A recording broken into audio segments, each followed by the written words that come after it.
que j'ai fait la semaine dernière. Le fichier Excel que je peux utiliser en cours, puisque j'ai l'habitude en cours de faire un petit peu d'Excel aussi. Et donc, on va y aller. Alors, donc on s'était arrêté, me semble-t-il. De toute façon, c'est simple de regarder où on s'était arrêté, puisque j'allume ma tablette.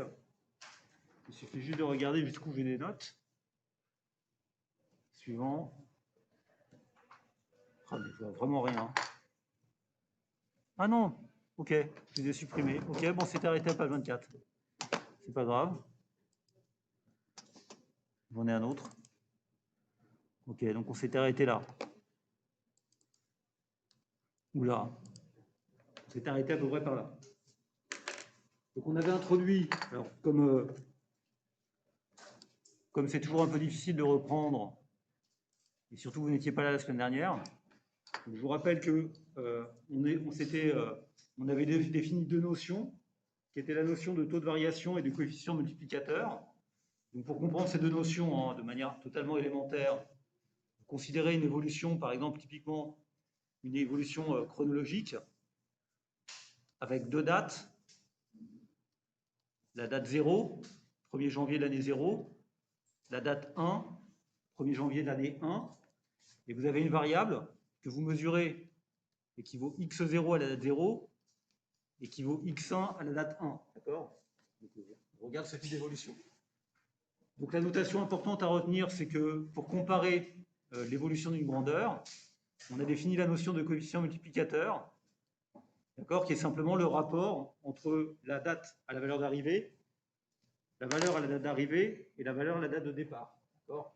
Donc le coefficient, très important de bien noter la manière dont je l'écris.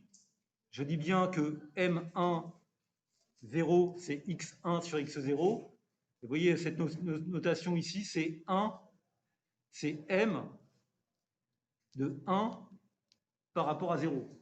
C'est pour bien indiquer que on compare bien l'année 1, ce qui s'est passé à la date 1, à ce qu'était la valeur à la date 0, et on regarde le coefficient multiplicateur. Évidemment, donc ce nombre, c'est le nombre par lequel la grandeur est multipliée entre 0 et 1. Une autre manière de définir l'évolution, c'est de définir un coefficient de variation, ou un taux de croissance, si vous préférez. À vous de voir. En tout cas, nous, on l'appelle taux de variation, puisque ça peut être de la croissance ou de la décroissance. Et donc, ce taux de variation, il est tout simplement égal à l'accroissement absolu de la variable entre la date 1 et la date 0, divisé par la valeur initiale. Donc, ceci, bien sûr, n'est rien d'autre aussi que x1 sur x0 moins 1, à savoir m10 moins 1. D'accord? Et la caractéristique de cette grandeur, c'est qu'elle se définit en pourcentage. Donc, voilà ce qu'on a fait. On a vu un certain nombre de propriétés, des remarques sur ces deux notions, le coefficient multiplicateur et le taux de variation. Donc, ce qu'il faut retenir, bien sûr, c'est qu'on a cette formule générale ou générique qui vous explique que le coefficient multiplicateur, c'est égal à V plus 1, d'accord? Ou, bien sûr, le fait que le taux de variation, c'est égal au coefficient multiplicateur moins 1. Ça exprime exactement la même chose. Donc, dire que le coefficient de variation est de 1,2, c'est la même chose que de dire que la croissance a été de 20%. D'accord? On est OK donc sur le fait que si le coefficient multiplicateur est supérieur à 1, c'est bien que ça s'est accru. S'il est inférieur à 1, c'est que ça a décru. Et donc dans ce cas-là, évidemment, le taux de variation est positif ou négatif. Le taux de variation est positif ou négatif selon les situations. De manière générale, quand on réfléchit en termes d'évolution d'une variable, il est toujours plus simple, et on va voir pourquoi ensuite, de raisonner en termes de multiplicateur, puis de calculer ensuite le taux de variation. Pour des raisons de propriété mathématiques, il est plus simple de définir le coefficient multiplicateur, dire ça a été multiplié par 1,3, et donc ça augmente de 30%, que de raisonner directement par rapport au taux de variation. Alors il me semble qu'on avait donné des exemples. Donc, il y avait un point qui était important dans ce que j'avais fait, qui était sur Excel. Vous devez absolument vous rappeler, et c'était l'objet notamment de la dernière séance, mais ça sera aussi l'objet du TD1, en tout cas de morceaux du TD1, c'est l'utilisation sur Excel du symbole dollar. Du symbole dollar. Donc, ce symbole dollar, il permet, lorsque l'on recopie une cellule, lorsque l'on recopie une cellule sur Excel, donc quand on écrit une formule et qu'on recopie cette formule, et donc que l'on recopie la cellule, lorsqu'on la recopie, les colonnes et les lignes s'incrémentent de la même distance que la recopie. Le dollar, il est là pour figer la valeur. OK? Donc si ici, par exemple, on va sur ce fichier, donc on a des données au départ qui sont ici. On nous donne le PIB en valeur, la population et le PIB par habitant en Île-de-France. D'accord? C'est les trois données qu'on a là.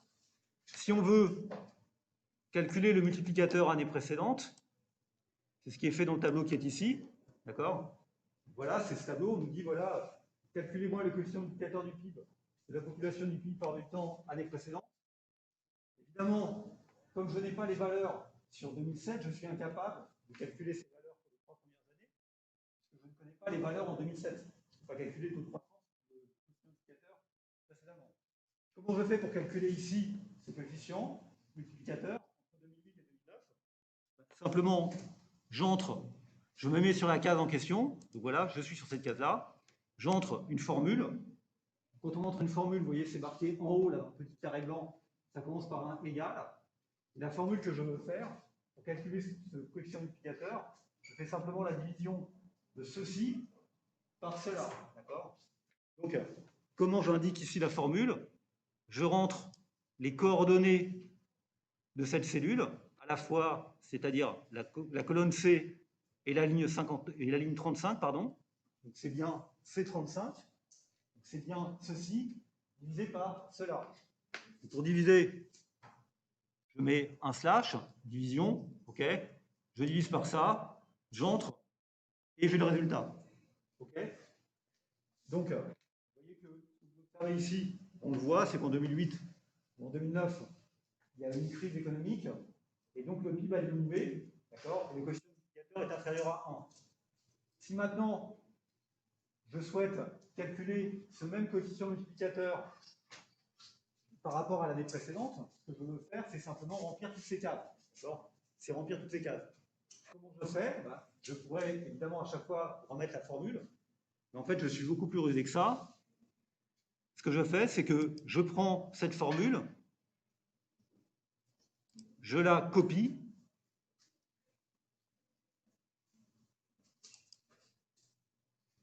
et quand je la copie, vous voyez, c'est indiqué ici, ça tourne parce que je vais la copier. En fait, la formule ici qui est dans la case C43, elle va se recopier en dessous en utilisant la même formule, mais en déplaçant les arguments de la formule. Si je recopie sur la ligne en dessous, ce qu'elle va faire, c'est qu'au lieu de faire ça sur ça, elle va faire ça sur ça. Pourquoi? Parce que quand je fais la recopie, en fait, la formule qui est C35 sur D35, elle se recopie en dessous en ayant une ligne de plus. C'est-à-dire qu'elle va se transformer en C36 sur D36. De la même manière ici, ça sera C37 sur D37. Or, c'est exactement ce que je cherche à calculer. Donc ça, c'est vrai en ligne. Maintenant, si je recopie cette formule en colonne, qu'est-ce que je dois rentrer ici comme formule? Cette coefficient multiplicateur pour l'année 2010. Je dois comparer cette valeur-là divisée par celle-là. Évidemment, quand je vais la recopier, C35 sur D35, vous voyez que ça va passer de la colonne C à la colonne D. Donc, ce qui est le C35 là-haut va se transformer en D35, et ce qui est le B35 va se transformer en C35. Et c'est exactement ce que je veux faire. Donc, l'intérêt de la formule Excel, c'est qu'au lieu de faire 12 fois le même calcul, ce qui n'a aucun intérêt, si je prends ça et que je le recopie partout, okay, ça me calcule tout de manière automatique en ayant reporté la formule. Vous voyez, la formule là, c'est C35 sur D35, et celle-ci, par exemple, eh ben, c'est E37 sur D37. Et c'est exactement ce que je veux calculer pour calculer ce coefficient multiplicateur. On est OK? Donc, là, j'ai simplement fait une recopie, et lorsque l'on recopie, Le truc à retenir, c'est juste que ça se déplace en ligne et en colonne. Très bien. Maintenant, évidemment, ce que je peux faire aussi, et c'est la case où... oui, alors, on va peut-être passer à ça plutôt, d'abord. Si je veux en déduire le taux de variation annuel, après je reviendrai sur ce tableau-là qu'on n'a pas encore traité. OK, sur Excel, comment je fais? Vous voyez, le taux de variation annuel, c'est quoi? Bah, ici, quand c'est 0,970, ça veut dire que ça a baissé de combien? De 3%. Donc, ce que je dois faire, c'est juste calculer le taux de variation, c'est-à-dire enlever 1. Rappelez-vous la formule, V, c'est M moins 1. Je vais simplement enlever 1 à chacune de ces cases, et je vais recouvrir, je vais obtenir comme ceci, le taux de variation. Donc, c'est ce que je fais. La formule que je dois mettre là, c'est quoi? C'est ce coefficient, 970,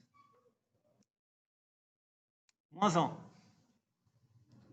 Si je le rentre, j'obtiens moins 3,01. D'accord? Alors, subtilité d'Excel, bien sûr, c'est que vous voyez que ici, dans ce que je suis en train d'agiter là-haut, là-haut, j'ai le format des cellules. Donc, c'est ce qui me permet de définir le nombre de virgules que je veux avoir après la formule.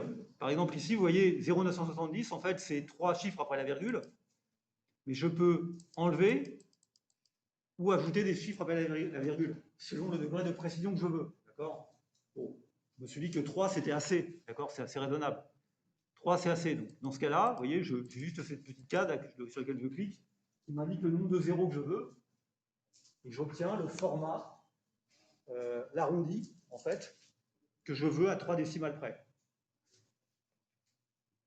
Si je cherche à faire ce calcul, vous voyez que si maintenant je le fais en pourcentage, il y a encore une autre ruse, c'est que ici, vous voyez que subtilement, le format, c'est marqué là-haut, c'est marqué nombre. C'est un nombre, d'accord? Un nombre, c'est un nombre. Je ne sais pas ce que c'est un nombre. Mais je peux très bien mettre comme format, non pas un nombre, mais un pourcentage. Si je mets un nombre, évidemment, si je fais 1 moins ce que je mets là-haut, j'obtiens moins 0,03. On est d'accord? Mais moins 0,03, ça veut dire moins 3,0%. On est OK? Donc, ce que je préfère comme un taux de variation ou l'exprimer en pourcentage, c'est indiquer directement dans le tableau Excel, vous voyez au niveau format nombre, le fait que ce soit un pourcentage. Donc je mets pourcentage. Il est où mon pourcentage? Il est là, d'accord? Voilà. Et du coup, il me le met en pourcentage. Et vous voyez que je lui ai demandé 2 chiffres après la virgule, et donc il met 2 chiffres après la virgule. Cette formule, bien sûr, je peux aussi la recopier, puisque ce que je dois faire dans chacune des cases, c'est calculer le quotient multiplicateur qui est juste au-dessus, et lui enlever 1, simplement. Donc, ce que je fais CTRL-C, je fais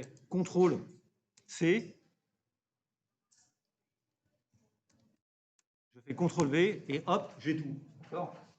Et tout s'affiche exactement. Ça correspond au taux de croissance.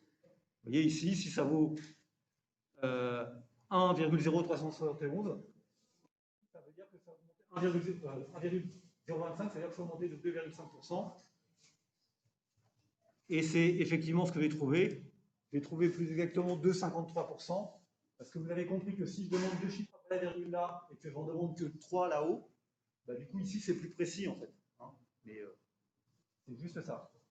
Alors, maintenant, je peux être un peu plus subtil, et je peux me dire, mais finalement, ce que je veux faire, c'est calculer un coefficient multiplicateur, non pas par rapport à l'année précédente, mais par rapport à la première année, 2008.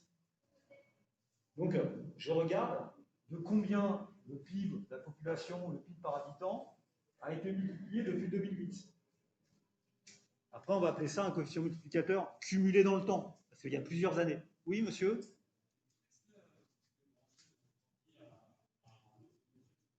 À quoi? Il n'est pas... Ben, il voit le film. Ah, mais ça, c'est le choix qui a été fait dans l'université.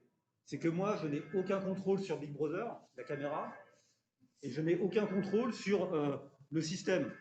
C'est pour ça que je fais mon propre enregistrement. Ah ouais, mais moi, je suis pas...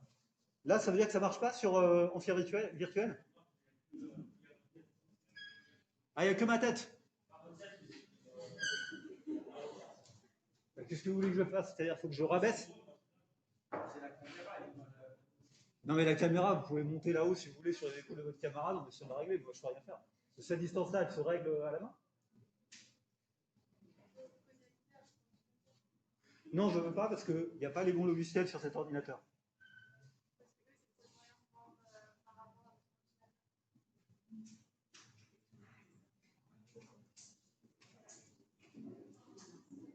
Parce que vous voulez dire qu'ils ont aussi accès à l'ordinateur?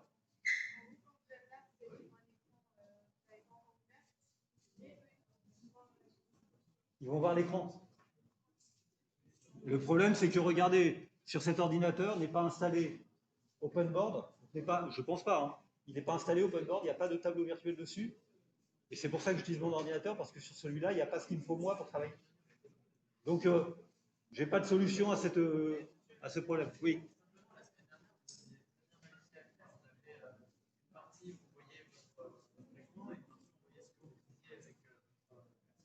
Ah, mais c'est un hasard extraordinaire, parce que la semaine dernière, j'ai rien fait de plus que cette semaine. Donc, je ne sais pas pourquoi la semaine dernière, ça a marché. Ce qui montre qu'on n'a pas forcément besoin d'utiliser cet ordinateur pour y arriver. Parce que la semaine dernière, j'ai utilisé aussi mon ordinateur de la même manière. Donc, c'est une question de réglage. Je ne sais pas, peut-être qu'il y a une solution, je ne sais pas, je ne vois pas. Là, c'est bien marqué HDMI. Je ne vois aucune différence par rapport à la semaine dernière. Il y a ce truc-là, là, non, ça c'est quoi ça? Non, il m'a dit, c'est lui qui m'a donné le truc. Ou alors, est-ce qu'il y avait un...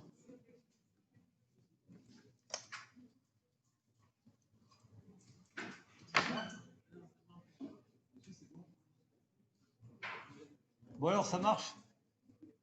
Oui. Comment?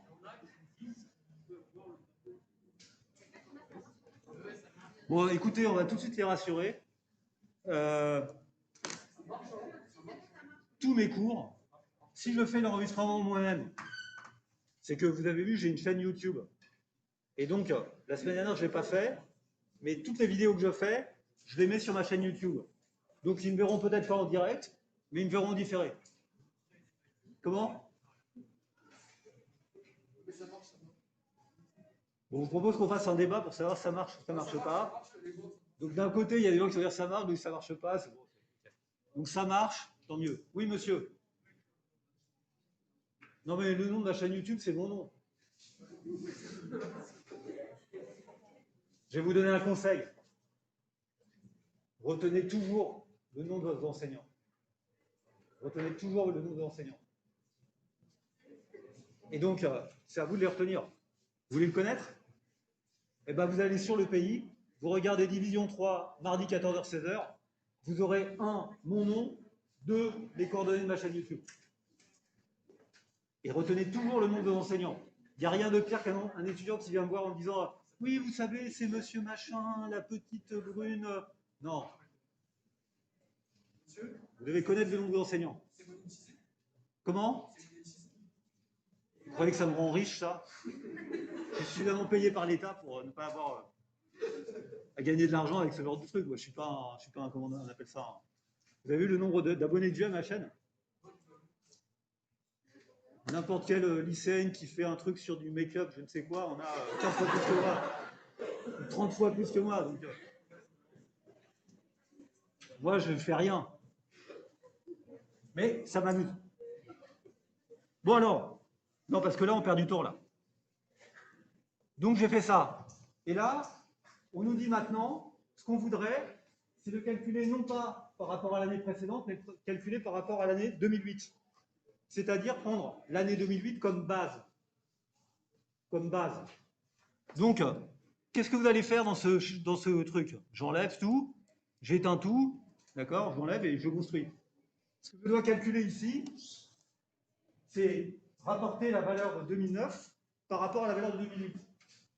j'ai trouvé le même résultat. Parce qu'il se trouve qu'en 2009, quand on fait année précédente, on compare 2009 à 2008 de la même manière. D'accord? Bon, c'est peut-être plus intéressant de regarder là. Ici, je dois comparer quoi? La valeur en 2010 à la valeur en 2008. Donc, ce que je dois rentrer comme formule, c'est ceci. C'est quoi? C'est 2010 divisé par 2008. On est OK? Donc, c'est ça. D'accord? Donc, dans cette formule-là, vous voyez bien que ce que j'ai obtenu, c'est bien D35 divisé par B35. Mais ce que je voudrais, c'est recopier cette formule. Vous comprenez le problème que j'ai par rapport à ce que j'ai fait précédemment. C'est que cette fois, si je la recopie, évidemment, ça va faire la même chose que ce que j'obtiens au-dessus. C'est-à-dire, je vais... Non, pas exactement la même chose. Quand je vais la recopier à côté, elle va me calculer quoi? E35 sur C35. C'est-à-dire, elle va me comparer 2011 à 2009. Et moi, je veux comparer non pas 2011 à 2009, mais 2011 à 2008. Donc, mon problème, c'est que quand je recopie, je veux figer l'année 2008, la bloquer, pour qu'elle ne soit pas changée. L'année 2008 correspond à la ligne B, la colonne B. Et ben pour faire ça, j'utilise un signe $, ce que j'ai vu la semaine dernière. Je mets ici $, d'accord? Et donc, en mettant un $, ici, ça ne change strictement rien quand je vais rentrer la formule. J'ai trouvé le même résultat. D'accord? C'est le même résultat. Par contre, quand je vais recopier cette formule-là, eh ben, la colonne qui est précédée du $, le D, d'accord, c'est celle qui est précédée, c'est le B, d'accord, c'est le B, ne va pas bouger quand je vais recopier la formule. Et c'est exactement ce que je veux faire. Je veux recopier la formule à côté, comparer 2011 à 2008. Donc comparer la colonne E à la colonne B. Et si je recopie cette formule à côté, vous voyez que le D va se décaler, mais le B, le B $ va rester figé. Donc, c'est à ça que sert le $. Donc, si je fais ça, je fais CTRL-C, je recopie partout, et j'obtiens, comme ceci, le coefficient multiplicateur. Autre subtilité, évidemment, sur la première, il me met 1. Pourquoi? Parce que vous comparez l'année 2008 à l'année 2008. Donc, évidemment, ça n'a pas bougé. Donc, le coefficient multiplicateur est de 1,000. Ben, c'est stupide. Ce que vous avez fait dans cette colonne, c'est que vous avez simplement divisé B35 par B35. Avec un $, en bas, vous trouvez 1,00. Donc évidemment, ça, je peux le calculer. Tout à l'heure, je ne pouvais pas le calculer parce que je ne savais pas ce qu'était 2007. Mais ici, il est normal que je complète parce que simplement, c'est juste l'année de base. Donc quand je compare par rapport à l'année de base, bah, ça n'a rien changé. OK? Donc voilà pour l'utilisation du symbole $. OK. Bon.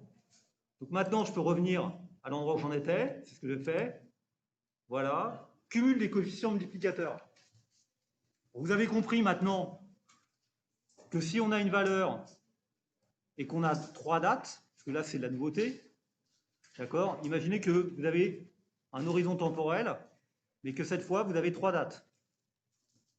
La date 0, la date 1 et la date 2, avec des valeurs x0, x1, x2. Alors, si je fais ce dessin là, c'est parce que je sais qu'à chaque fois, quand on réfléchit comme ça sur des cumuls, il faut toujours se représenter, quoi. Moi, c'est ma manière de voir les choses.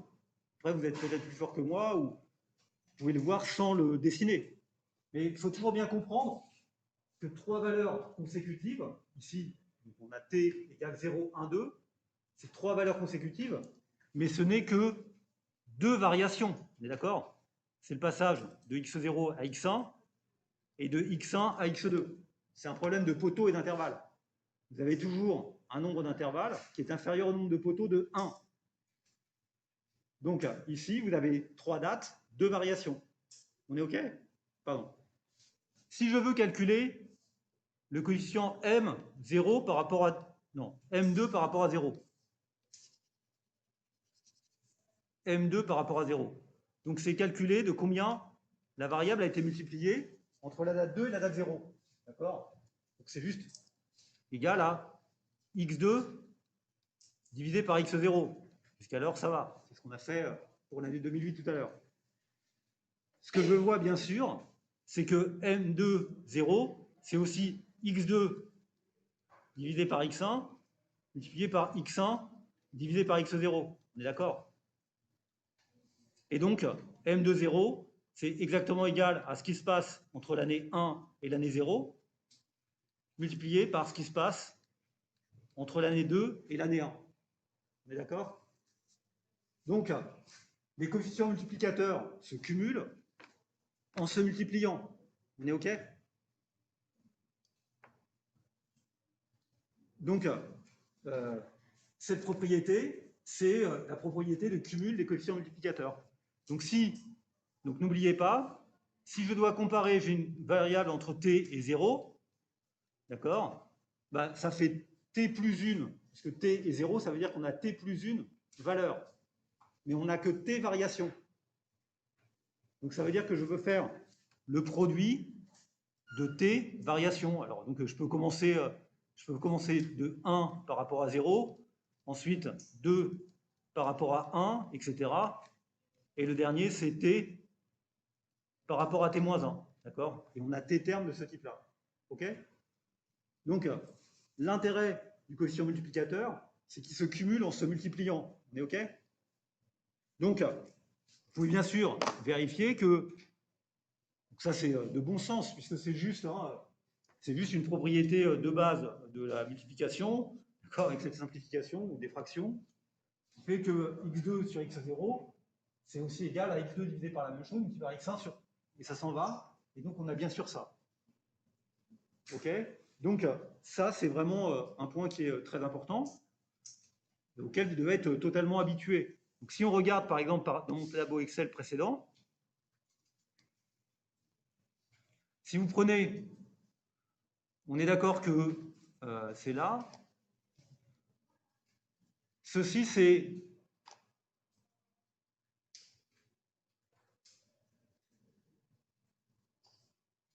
là, on était là, d'accord? Vous voyez que ce coefficient, par exemple, qui continue à le 1,0223 qui est là, ok? Et bien, normalement, c'est bien un cumul, puisque c'est bien le coefficient multiplicateur de 2010, de 2010 par rapport à 2008. Donc ce 1,0223, si la formule que je vais donner est juste, il doit exactement être égal à ce qui se passe entre 2008 et 2009, 0,970, puis ce qui se passe entre 2009 et 2010, 1,054.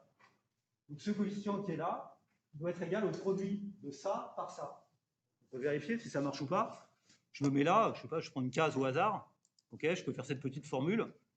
Je dis, si je multiplie ça par ça, je dois trouver le même résultat que ça. D'accord? Si c'est pas vrai, c'est qu'il y a quelque chose que je n'ai pas compris. Là.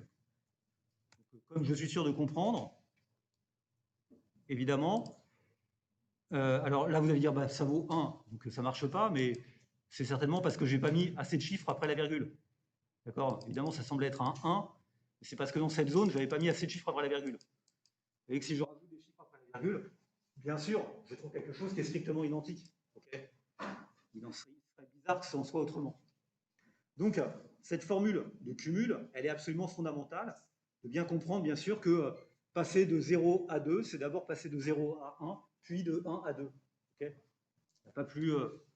c'est pas plus compliqué, mais en même temps, c'est la raison pour laquelle on a souvent intérêt à utiliser les coefficients multiplicateurs, parce qu'ils portent bien leur nom. Les coefficients multiplicateurs se multiplient.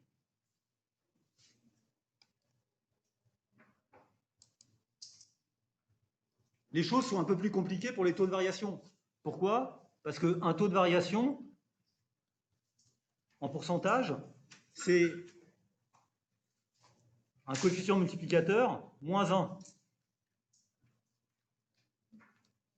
Donc, même exemple que tout à l'heure, si vous me demandez à quoi est égal V de 0, bah, j'aurais envie de vous dire, bah, V de 0, c'est V1, 0, plus, au sens logique du terme, V de 1. Et bien sûr que ce plus que j'ai mis là, la variation de 2 à 0, de 0 à 2, c'est la variation de 0 à 1, puis, c'est comme ça qu'on va le dire, puis la variation de 1 à 2. Mais au sens mathématique du terme, ce n'est évidemment pas une addition. Pourquoi? Parce que vous voyez que, en fait, ce qu'il faudrait écrire, c'est que V de 0, il faut raisonner non pas en termes de taux de variation, mais en termes de coefficient multiplicateur.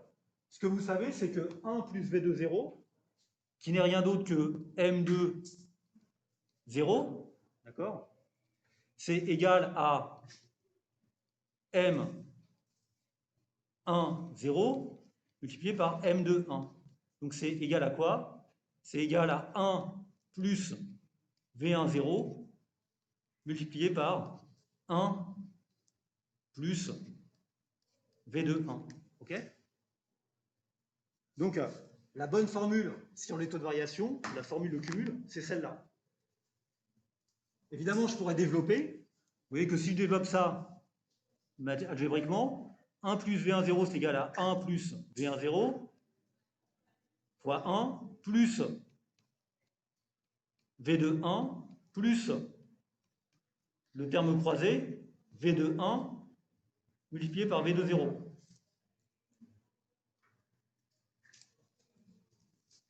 Vous êtes d'accord avec ça? Et donc, vous voyez que V2 0, le taux de variation en pourcentage cumulé sur les deux périodes, c'est en fait égal, le 1 qui est là s'en va avec le 1 qui est là, c'est égal à V1 0 plus V2 1 plus le produit V1 0 multiplié par V2 0. OK? Donc si vous avez une grandeur, vous voyez que le taux de variation entre 2 et 0, c'est bien l'addition des deux, mais plus un terme qui est la multiplication des deux. Donc imaginez que vous êtes dans une situation très facile dans laquelle vous avez une grandeur qui augmente de 10% chaque année, de la même manière, du même montant. Bah, de combien a-t-elle augmenté en 2 ans? D'accord? Vous avez quelque chose qui augmente de 10%. Bah, en fait, 10%, ça correspond en fait à un coefficient multiplicateur de 1,1. Les coefficients multiplicateurs se cumulent, se multiplient, et donc 1,1 au carré, ça fait 1,21, d'accord? Ça fait 1,21. Et vous voyez qu'en termes de coefficient de variation ici, ça fait 10% plus 10%, ok, ça fait 20%, il faut monter de 10% chaque année. Mais évidemment, il faut tenir compte du fait que la multiplication s'applique aussi à la variation. Et là, si vous faites 10% multiplié par 10%, ça fait 0,1 multiplié par 0,1, ça fait exactement 1%. Donc ça fait 21%. D'accord? Donc, fondamental de bien comprendre que ceci n'est pas égal à l'addition des taux de croissance. Les taux de croissance ne s'additionnent pas, ce sont les coefficients multiplicateurs qui se multiplient. Et donc, subtilement, ici dans la formule, ça signifie que j'ai un terme de produit qui apparaît. OK? Bon. Donc ça, c'est... voilà, si j'essaie d'énoncer cette propriété maintenant, non plus entre 0 et 2, mais entre 0 et t, de manière générale, ce qui n'est pas très intéressant, parce que qu'on ait 2 dates, 3 dates, 4 dates, ça ne change rien en principe. C'est toujours la même idée, sauf que, évidemment, le produit que je vais développer ici, il est un peu plus compliqué, hein, puisque vous avez bien compris que ça fait des multiplications et que ça rajoute beaucoup de termes après. La formule que vous devez retenir, en fait, vous ne devez pas retenir de formule, ça n'a aucun sens de retenir des formules. La formule que vous devez comprendre, c'est que si vous cherchez à additionner des taux de croissance, à les additionner, à les cumuler, d'accord, ben vous devez faire l'opération suivante. Je le fais sur cette page-là, d'accord. Vous avez toujours une grandeur qui prend ces valeurs entre t, entre Et ça, c'est pas bien de dire ça comme ça. Vous avez une grandeur qui vaut x0 jusqu'à xt. D'accord? Donc on a t plus une observation, t plus une année d'observation, et on a t variations. Ce que je vous dis, c'est que 1 plus le cumul, le taux de croissance entre 0 et t, c'est égal à quoi? C'est égal à 1 plus v. Je me suis trompé là, encore une fois. Hop. Ce qui est bien, c'est quand je me trompe, je peux tout de suite le modifier.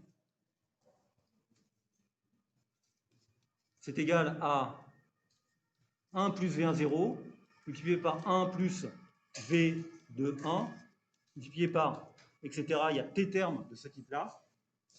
1 plus V, t. On prend plus de temps à réfléchir, en fait, à ne pas se tromper dans les indices. 1 plus Vt par rapport à t-1, qui est la dernière variation. Vous voyez que j'ai deux t termes de ce type-là. OK? C'est ce qu'on appelle cumuler un taux de croissance.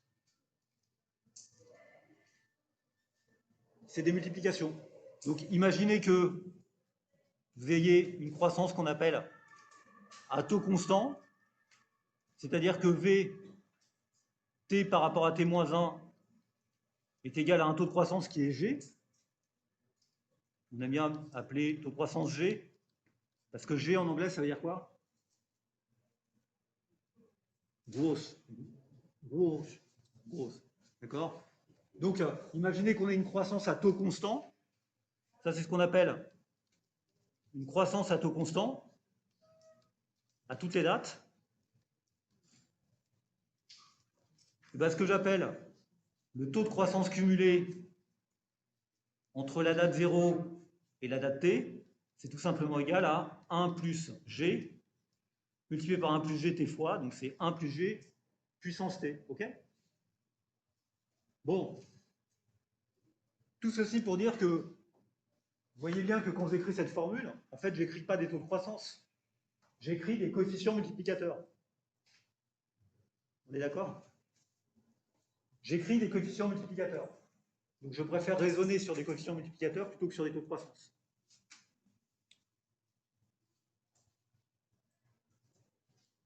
C'est bon, je vais trop vite? Allez-y. Très bonne remarque, c'était sur 0, bien sûr, je me suis trompé, sinon je serais allé dans le sens inverse du temps. Donc je corrige tout de suite.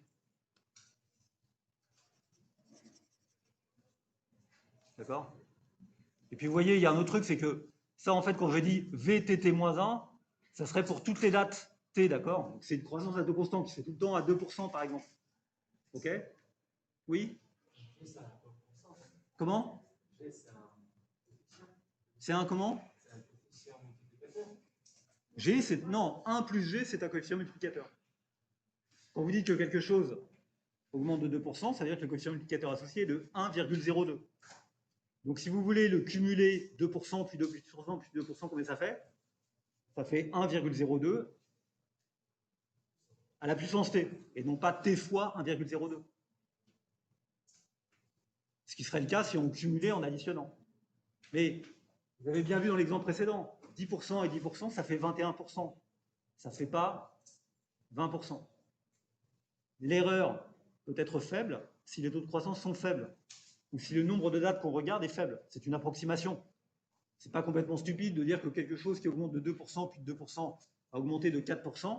En fait, le résultat, c'est 1,02 au carré. Vous pouvez calculer 1,02 au carré. Je me rachète une calculatrice. Je ne vais pas sortir mon portable, mais ça fait combien 1,02 au carré? Ça fait 4% plus 2% de 2%. Donc ça fait 4,04%. OK? Bon. Donc ça, c'était pour le cumul des taux de variation. Donc application, voir le tableau précédent. Je ne sais pas ce qu'il faut dire. Voir le tableau précédent, je n'ai pas grand-chose à dire. D'accord? Donc j'ai cumulé les taux de variation.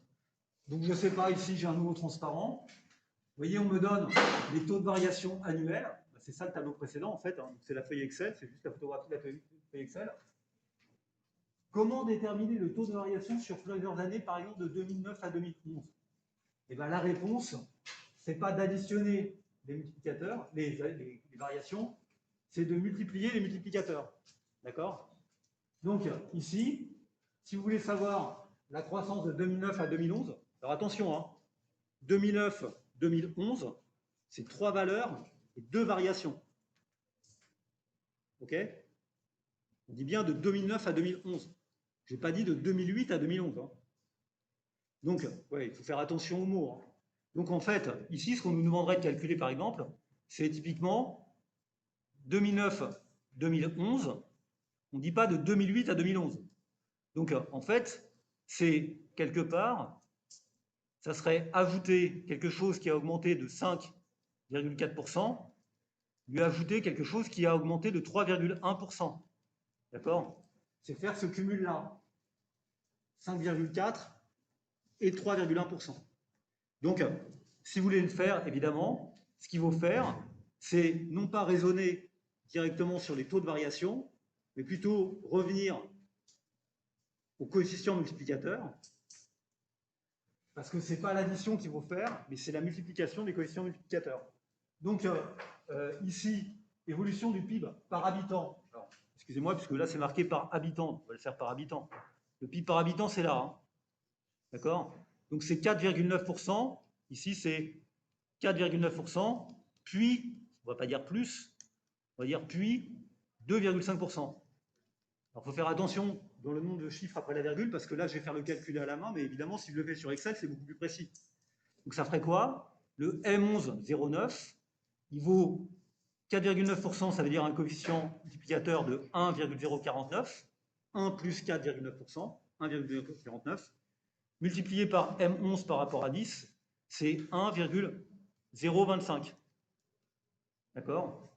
Et si vous faites ceci, vous voyez que vous allez trouver quelque chose qui ne doit pas être très éloigné de 4,9% et 2,5%, ça fait presque 7,4%, ça fait 7,4%. Mais en fait, n'oubliez pas qu'il faut ajouter le produit des produits, le produit des deux, et vous trouvez quoi? Vous trouvez 1,075, précisément. Ah, il faut le faire avec plus de chiffres après la virgule. C'est-à-dire, vous trouvez 7,5%. OK? Donc, 7,5% de croissance cumulée, c'est pas très éloigné de 4,9% plus 2,5%, mais en fait, c'est un peu plus élevé parce que vous avez eu la croissance de la croissance. D'accord? Donc, vous avez le résultat. Et donc, le bon réflexe quand on cumule les taux de variation, c'est non pas de raisonner par rapport aux taux de variation eux-mêmes, sauf si vous êtes très à l'aise, mais c'est à chaque fois de repasser dans votre tête au coefficient multiplicateur pour faire la bonne opération. Si vous ne le faites pas, vous pouvez faire l'addition, mais l'addition n'est qu'un calcul approximatif. Et le jour de l'examen, on ne vous demandera pas un calcul approximatif, on vous demandera la bonne réponse pour que vous ayez bien le réflexe de faire une multiplication. Et bien, ne pas oublier qu'il faut cumuler. D'accord? OK. Bon, ça semble à peu près aller. Alors, autre conséquence de ça, c'est que lorsqu'une grandeur augmente de 5% et qu'elle rebaisse de 5%, elle ne revient pas à sa valeur initiale. Mais une baisse de 5% n'annule pas une hausse de 5%. Bien sûr, il faut raisonner sur les coefficients multiplicateurs. Si vous avez une hausse de 5%, ça veut dire que vous avez un M1 par rapport à 0 qui est de 0,5, qui est de 5. Et puis après, on me dit, on a une baisse de 5%. Donc on a un M2 par rapport à 1 qui est de 0,95. Si je fais ces deux opérations de manière successive, d'abord, j'augmente de 5%, ensuite, je baisse de 5%, d'accord? C'est faire ce cumul. Ok? J'ai augmenté de 5%, donc ça fait 1,05. Je baisse de 5%, donc ça fait 0,95 comme coefficient multiplicateur. Si je fais ce calcul, je ne trouve pas 1, je trouve presque 1, mais comme je pinaille un peu, je trouve 0,9975. Une hausse de 5% puis une baisse de 5%, ça fait en fait une baisse de moins 0,25%. Pourquoi? Parce que ce que vous avez baissé, vous l'avez baissé sur un montant plus important, donc c'est un peu ça. OK? Donc, attention, une baisse de 5% n'annule pas une hausse de 5%. Si quelque chose augmente de 10% et que vous baissez de 10%, ça ne revient pas au point initial. D'accord? Ça revient un peu en dessous. Quelque chose qui est troublant aussi, c'est que vous voyez bien sûr que ce calcul-là, j'aurais très bien pu le faire totalement à l'inverse. C'est-à-dire que là, j'ai choisi de dire une baisse de 5% n'annule pas une hausse de 5%. J'aurais pu le dire ensuite, de manière différente. J'aurais pu dire une hausse de 5% n'annule pas une baisse de 5%. Évidemment, la multiplication étant commutative, l'ordre dans lequel je fais ce produit n'a strictement aucune importance pour obtenir le résultat. Donc, que ce soit d'abord une hausse, puis une baisse, d'abord une baisse, puis une hausse, ça n'a strictement aucune importance. Okay, ça n'a strictement aucune importance. Donc, autant que ce résultat, évidemment, comprendre que ça, etc., il faut aussi comprendre que quand je fais cette multiplication, l'ordre dans lequel je mets les termes n'a strictement aucune importance.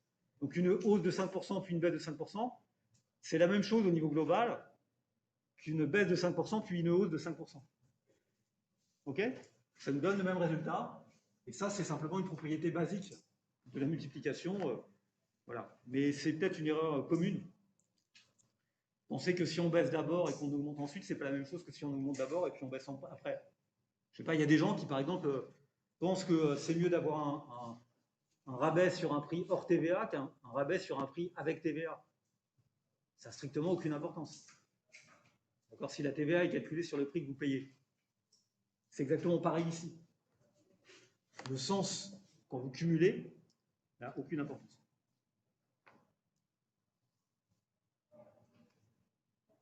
Alors, dernière notion, on a vu le M de 1 par rapport à 0, le V de 1 par rapport à 0, et on va introduire maintenant une notion qui est la notion d'indice élémentaire. Bon, vous allez me dire, c'est un peu stupide. Donc, l'indice élémentaire, je vais le noter comme ça, I, puisqu'après on va faire des indices synthétiques. Donc, dire qu'ils sont élémentaires, c'est dire qu'on étudie une grandeur et qu'on regarde comment elle évolue. Donc la grandeur, c'est le PIB, la population, le PIB par habitant. Et au lieu de dire que ça a été multiplié par 1,01, on aime bien quelquefois dire, on va raisonner en termes de indice base 100, année initiale.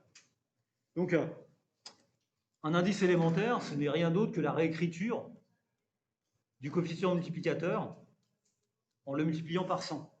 D'accord?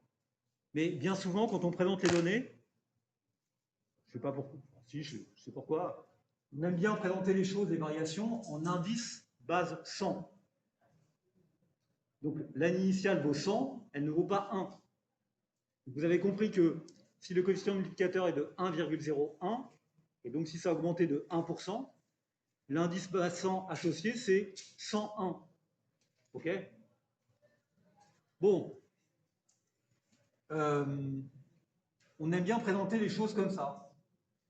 Donc, une grandeur en base 100, ce qu'on appelle la base, c'est l'année de référence. D'accord? Donc, l'année de référence, ici, je la note, comme je l'ai noté ici, je mets 1 par rapport à 0. Ceci, c'est l'indice de la grandeur, année 1, base 100, année 0. C'est dire un peu difficile à dire en français. D'accord? I1, 0, c'est l'indice de grandeur, la grandeur qu'on calcule, l'indice de la grandeur, l'indice du PIB, année 1, base 100, année 0. Donc ça veut dire que l'année 0 vaut 100, combien ça vaut en 1? Donc, vous avez compris que ce qu'on fait, c'est juste reprendre les multiplicateurs, et puis les multiplier par 100. Donc si ça vaut 95, ça veut dire que le quotient multiplicateur est 0,95, ça a baissé de 5%. OK? Donc typiquement, si on nous demande c'est quoi l'indice du PIB de la population du PIB par habitant de l'Île-de-France, base 100 2008, ça veut dire qu'on met toutes ces valeurs au même niveau, on imagine qu'il est 100 en 2008, et qu'on regarde de combien ça s'est accru année après année. Donc pour faire ça, il suffit juste de prendre le multiplicateur cumulé que j'ai déjà calculé, d'accord, et puis simplement de ne pas oublier de multiplier par 100. Donc là, vous voyez, ça vaut 100 la première année, puisque c'est l'année de référence, 100,0. Après, ça vaut 97,0 parce que j'ai mis un chiffre après la virgule. Donc ça a baissé de 3%. Ensuite, ça vaut 102,2, donc ça veut dire qu'entre là et là, ça a augmenté de 2,2%. 105,4, ça veut dire que ça a augmenté de 5,4%, etc. D'accord? Donc ça, c'est un indice base 100. Donc, il n'y a pas grand-chose à dire. Toutes les propriétés qu'on a rencontrées sur le multiplicateur, eh ben, on les transpose sur l'indice, mais en sachant qu'il est base 100. Donc ça demande un peu de gymnastique algébrique. Mais ce n'est pas plus compliqué que ça. D'accord? Évidemment, je peux le faire base 100 année précédente. Donc si je fais base 100 année précédente, ça veut dire que c'est IT T-1. D'accord? Ça veut dire que je calcule là. Ça, c'est I de l'année T par rapport à l'année précédente, donc IT T-1. Alors que là, je calcule IT par rapport à 2008, je vais dire. OK? Bon, mais il n'y a rien de conceptuellement nouveau, sauf qu'on aime bien le mettre en base 100. On aurait pu mettre ça en base 1000 ou en base 10 000. Mais base 100, c'est pratique parce que, évidemment, pourquoi c'est pratique? Parce que ça nous permet directement d'avoir le pourcentage sans avoir à réfléchir plus que ça. Bon, je ne sais pas, on va dire que c'est pratique à cause de ça. Mais c'est une manière de présenter l'information. OK. Donc, on est OK que... Alors, l'indice base 100 en 2008 du PIB IDF 2011,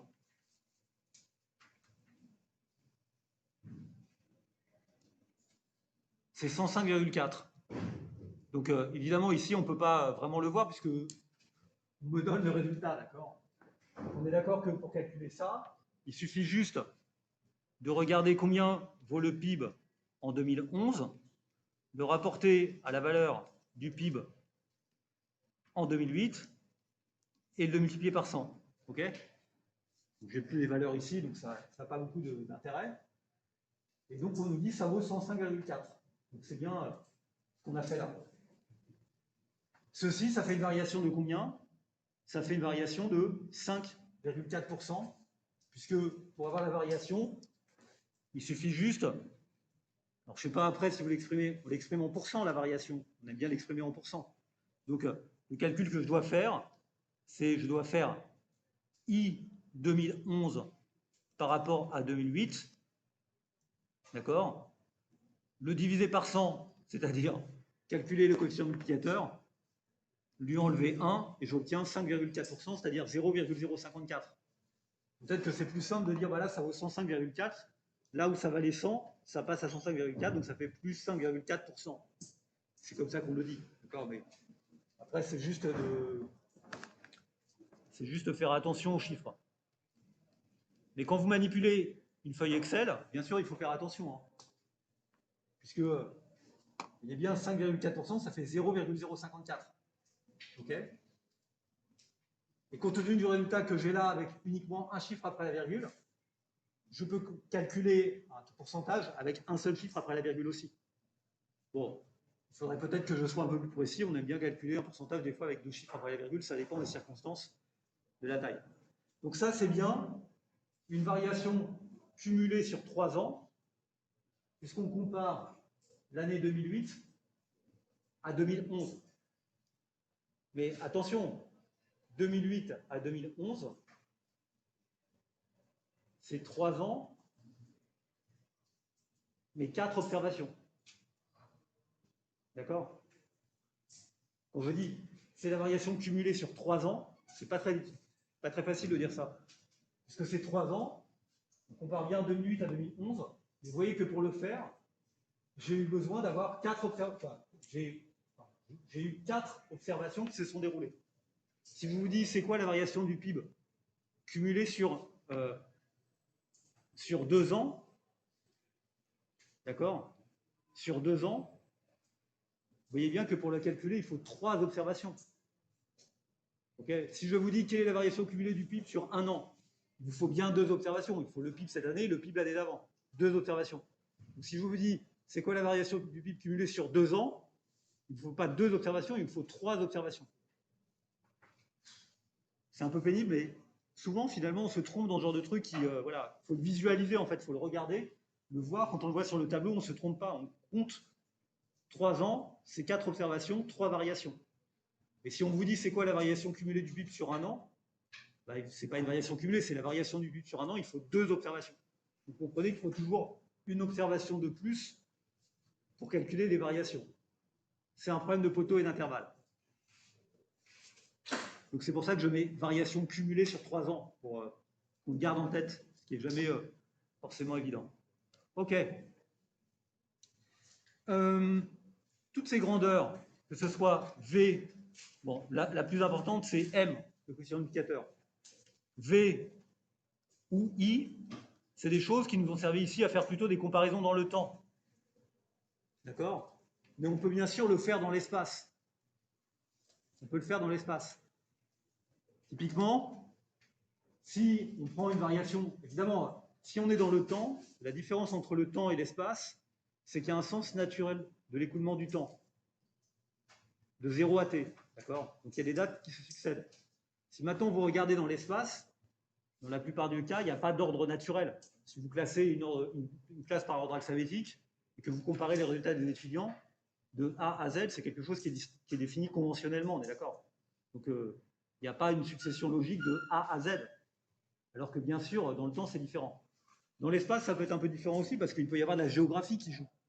Bon, c'est une question intéressante, mais dans ce cas-là, c'est plus compliqué parce qu'il y a des zones contiguës et c'est en dimension 2. Si vous prenez, par exemple, l'exemple qu'on donne ici, c'est on regarde les PIB régionaux par habitant en 2011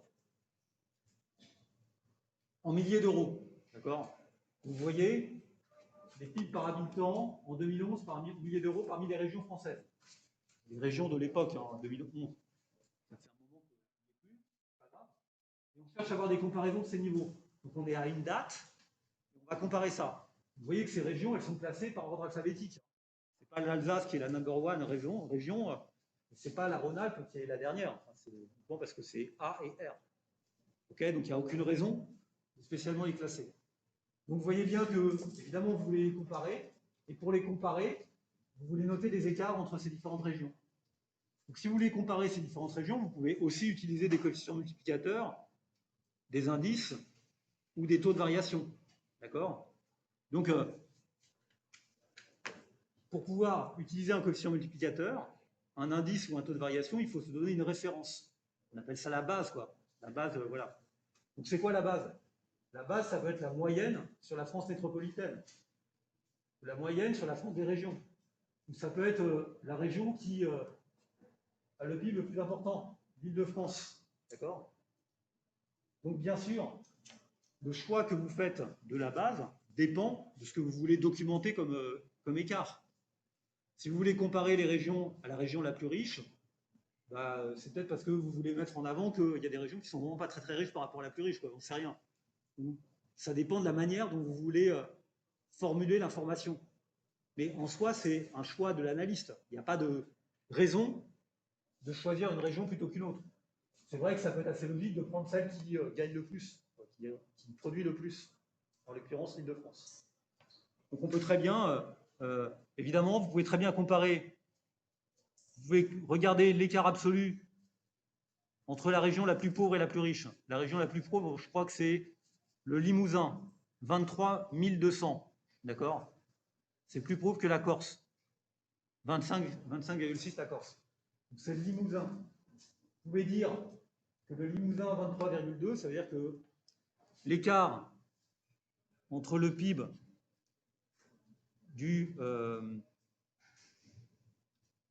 Limousin et le PIB de l'Île-de-France, c'est la différence entre 23,2 moins, combien j'ai dit, 51,1. D'accord? Donc ça nous fait du 27,9. Alors attention, ce n'est pas 27,9, c'est moins 27,9. D'accord? Ça, c'est un écart absolu. Maintenant, vous pouvez calculer un coefficient multiplicateur. vous allez calculer le Limousin par rapport à l'Île-de-France. Vous allez regarder combien ça produit en moins, en termes non plus absolus, mais en termes relatifs. Dans ce cas-là, vous faites 23,2 divisé par 51,1. Vous trouvez combien? C'est quoi ça?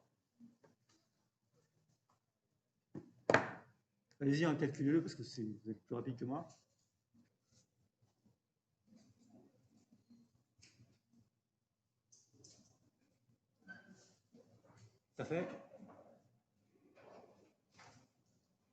Ça fait 0,454. D'accord? Donc vous mettez 3 chiffres après la virgule, donc on vous suit. C'est 0,454 ou c'est 0,454. Attention, quand vous mettez des chiffres après la virgule, vous arrondissez à 3 chiffres après la virgule le plus proche. Donc si c'est 0,454 et après c'est OK, donc c'est bien 0,454. C'est la bonne manière d'arrondir. Hein. Autant le faire proprement, c'est pas une erreur très très grave. Et donc, vous dites que. Donc ça veut dire quoi? Ça veut dire que lorsque l'Île-de-France produit 1, le Limousin, l'habitant du Limousin, lui produit 0,454. Donc ça veut dire que l'écart, le taux de variation entre Limousin et Île-de-France est de combien? Est de moins, donc il faut faire 0,454 moins 1. 0,454 moins 1, ça fait 546, 0,546. Ça fait moins 0,546, si je ne me trompe pas, c'est ça? Oui, c'est ça. Ouais, je ne me suis pas trompé. D'accord? Donc ça fait moins 54,6%. D'accord? Donc on va dire, dans le Limousin, ils produisent moins 54,6%, ils produisent moins 54,6% de moins. Enfin, ils ont un écart de moins 54,6% avec l'Île-de-France. D'accord?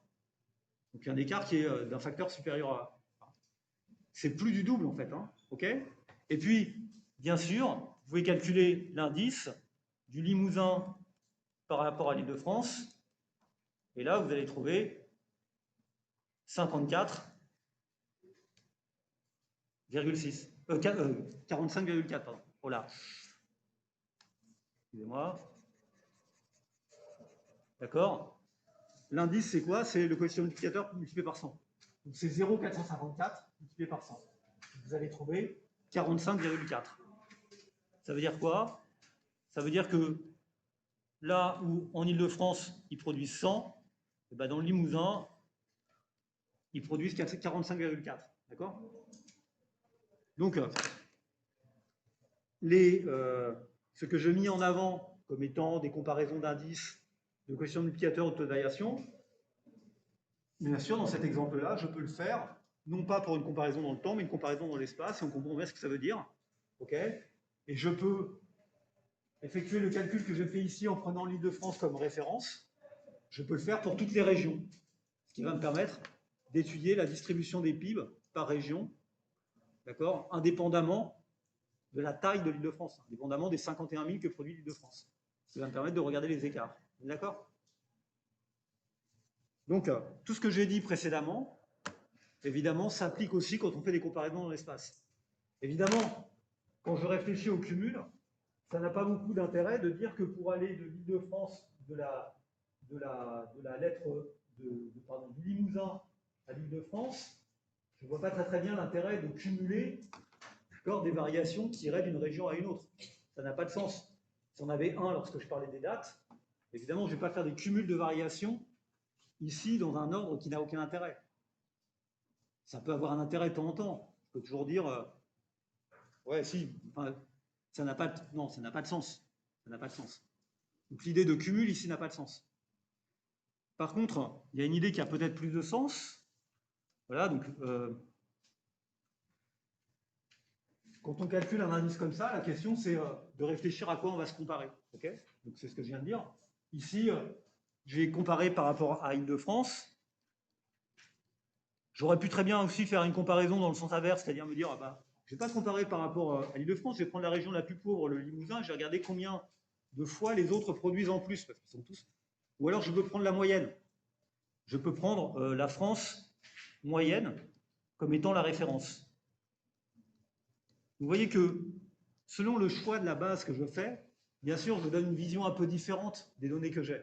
Et fondamentalement, c'est la même chose, ce sont les mêmes données. C'est juste une manière cosmétique de présenter les choses. D'accord? Donc, à quoi veut-on comparer? Trois propositions de base 100. Donc, voilà, regardez ce que je fais là. Alors là, j'ai fait trois propositions de base 100. Bon, la première, c'est les données, telles que je les ai. D'accord? Et là, après, bon, l'évolution par rapport à 2010. Comme c'est en 2011, cette série-là, ça sert strictement à rien, donc vous oubliez ça, d'accord? Cette colonne, on n'aurait pas dû la mettre. Ok, elle n'a aucun sens, ça ne nous intéresse pas.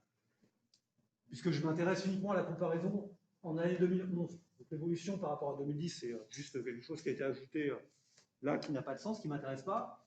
Si je prends base 100 métropole, on est d'accord que ça veut dire quoi? Ça veut dire que je prends la moyenne de la France, c'est que le français produit en moyenne, donc simplement c'est une donnée agrégée, toute la France, et je compare, d'accord? Vous voyez, évidemment, si ça vaut 100, bah, je peux voir la hiérarchie, là, 164,9, donc l'Île-de-France, il produit 64,9% de plus, et le Limousin, il produit 74,7, c'est-à-dire moins 25,3% de moins. Après, je peux présenter les données de manière un peu différente, ok? Je peux prendre l'Île-de-France comme base, c'est pour ça que je l'ai mis en gras ici, et donc j'ai calculé ce que je fais ici pour le Limousin, 45,3, 45,8, etc. Ok? Et ça, c'est par rapport au meilleur. Et puis, je sais pas, à un moment, je peux me dire, tiens, je peux prendre comme base 100 la province. Pourquoi j'ai dit ça? Ou maintenant, on dit les régions, plutôt, la région.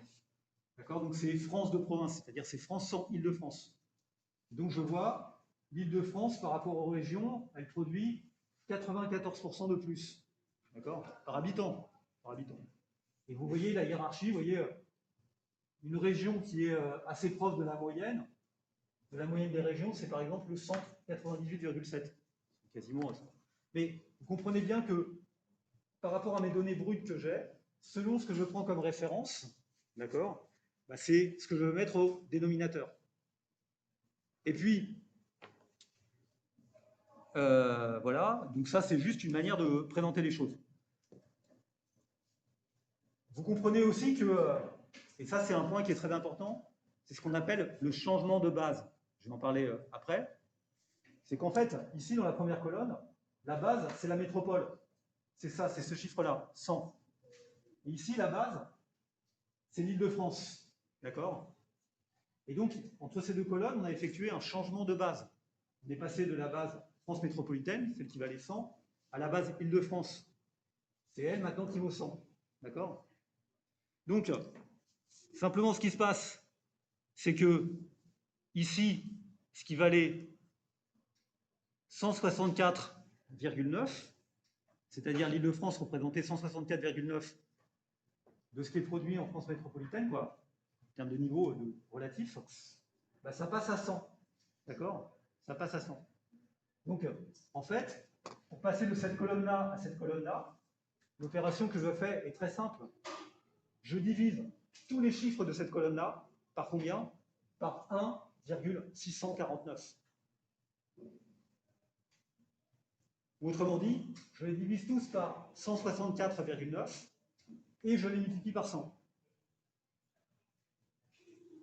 Si vous prenez, par exemple, ça, ce nombre-là, c'est quoi? Non, ça c'est une région trop longue. Soit la Picardie. 75,3, c'est égal à quoi? C'est égal au PIB de la Picardie divisé par le PIB de la France métropolitaine multiplié par 100. D'accord? Maintenant, si je veux passer à 45,6, ce 45,6, c'est quoi? C'est le PIB de la Picardie divisé par le PIB de l'Île-de-France multiplié par 100. Mais c'est aussi égal à quoi? C'est aussi égal au PIB de la Picardie divisé par le PIB de la France, d'accord? Multiplié par le PIB de la France divisé par le PIB de l'Île-de-France multiplié par 100. Pourquoi? Parce que vous voyez bien que ça et ça s'annule. Donc,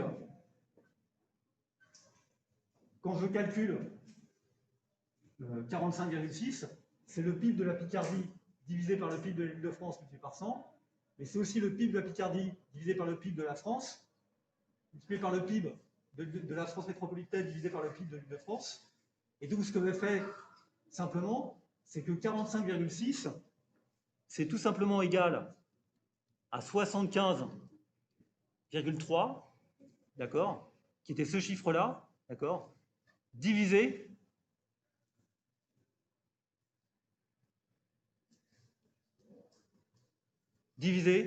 par 164,9 multiplié par 100.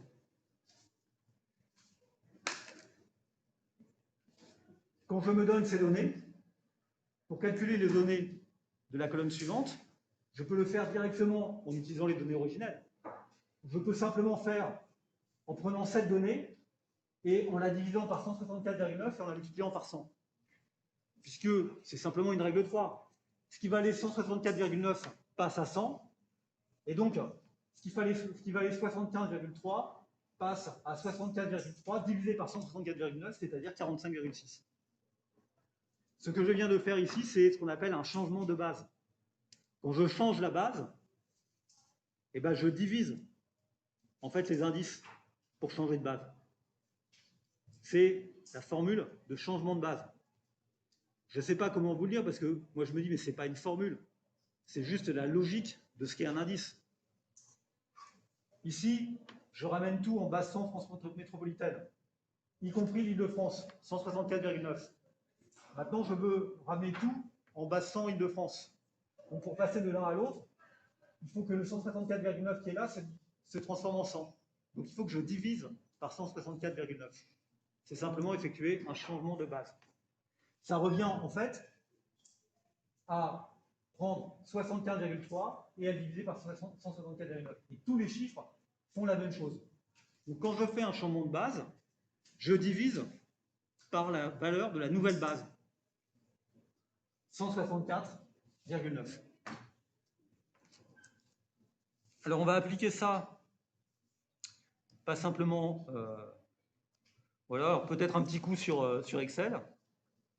C'est intéressant de regarder ce qu'on fait sur Excel, cache open board. Ces données sont là, hein, d'accord? Donc les données, elles sont là. Ok, donc vous pouvez les retrouver. Là, j'ai calculé l'écart absolu. Le Limousin, c'est 28 000 € de moins. D'accord? Donc c'est B91 moins B89. C'est juste une formule. Le coefficient multiplicateur, c'est B91 sur B89.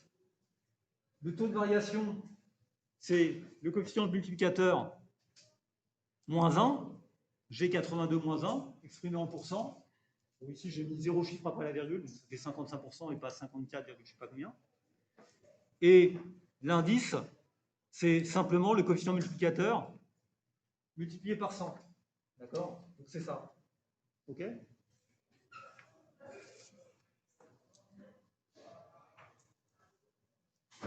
Là, c'est les données telles que je vous les montre, c'est-à-dire, si je veux calculer base 100 métropole, donc ça, c'est toutes les données, d'accord? Elles sont toutes là. Si je veux calculer base 100 métropole, qu'est-ce que je fais? Je mets ici une formule qui est quoi? Qui est B110. B110, c'est l'Alsace. Divisé par quoi? Par B dollar 133. Je mets bien un dollar devant le 133, parce que le 133, c'est quoi? C'est ce qui correspond au numéro de la métropole. Donc c'est ça, c'est 31. Donc évidemment, ici, si je mets un dollar, ok, j'obtiens bien le bon résultat. Et si je le recopie en dessous, j'obtiens bien le bon résultat. D'accord? Et vous voyez, c'est tout le temps B dollar 133. Si je le fais par rapport à l'Île-de-France, bah, je fais pareil, sauf que je prends B119. Évidemment, pour calculer le B100 Île-de-France, ce que je peux faire aussi, c'est prendre l'indice base 100 métropole, ici, d'accord? Ok.